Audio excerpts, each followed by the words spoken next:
దేశంలో అత్యంత ప్రధాన రాష్ట్రం ఉత్తరప్రదేశ్. ఇక్కడ బీజేపీకి వ్యతిరేకంగా సమరశంఖం పూరిస్తామని ప్రతిపక్షాలు ముందు హడావిడి చేశాయి. అయితే ఎస్పీ బీఎస్పీ కూటమి కాంగ్రెస్ విడివిడిగా పోటీ చేయటం వారి లక్ష్యానికి తూట్లు పొడుస్తుందనే ఆందోళన ఈ పార్టీలో ఉంది. అధికార పార్టీ వ్యతిరేక ఓటు చీలితే అది అంతిమంగా బీజేపీకే లాభమనే వాదన క్రమంగా బలపడుతోంది.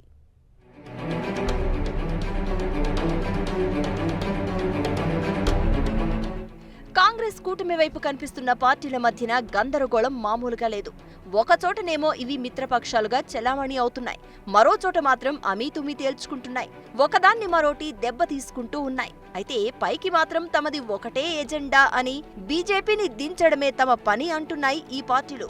బీజేపీపై వీళ్లందరికీ శత్రుత్వం ఉంది, కానీ వీరిలో వీరికి మిత్రత్వం లేదని చెప్పక తప్పడం లేదు. యూపీలో కాంగ్రెస్ ఒంటరిగా ఎస్పీ బీఎస్పీలు పొత్తుతో పోటీ చేస్తూ ఉన్నాయి. బీజేపీ వ్యతిరేక ఓటును కాంగ్రెస్ పార్టీ గట్టిగానే చీలుస్తుందని స్పష్టమవుతోంది. ప్రత్యేకించి ఈసారి ముస్లిం ఓటు ఎస్పీ బీఎస్పీలకు పడేలా లేదు.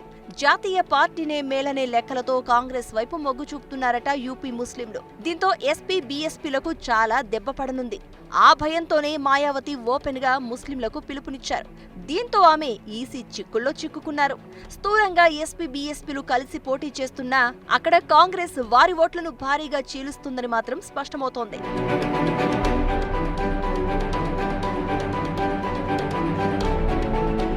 ముస్లిం ఓటర్లు అధికంగా ఉన్న నగీనా లోక్సభ స్థానంలో 21% ఎస్సీ ఓటర్లు ఉన్నారు. గత ఎన్నికల్లో బీజేపీ నగీనా స్థానాన్ని కైవసం చేసుకుంది. ఈ ఎన్నికల్లో ఎస్పీ అభ్యర్థి గిరీష్ చంద్ర బీజేపీకి గట్టి పోటీ ఇస్తున్నారు.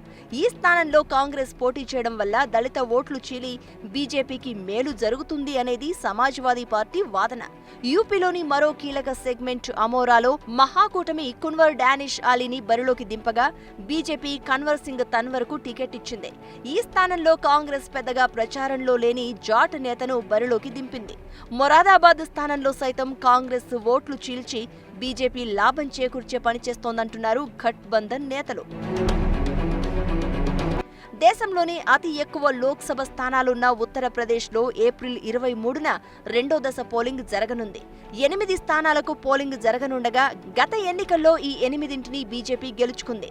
బాలాకోట్ దాడుల తర్వాత జరుగుతున్న ఈ ఎన్నికలు కాషాయ పార్టీకి మేలు చేసే అవకాశాలు ఉన్నాయి. అయితే ఎస్పీ బీఎస్పీ ఆర్ఎల్డీ పొత్తు ఇచ్చిన హామీలను నిలబెట్టుకోలేదన్న కాంగ్రెస్ విమర్శల నేపథ్యంలో యూపీ ఎన్నికలు మరింత రసవత్తరంగా మారాయి.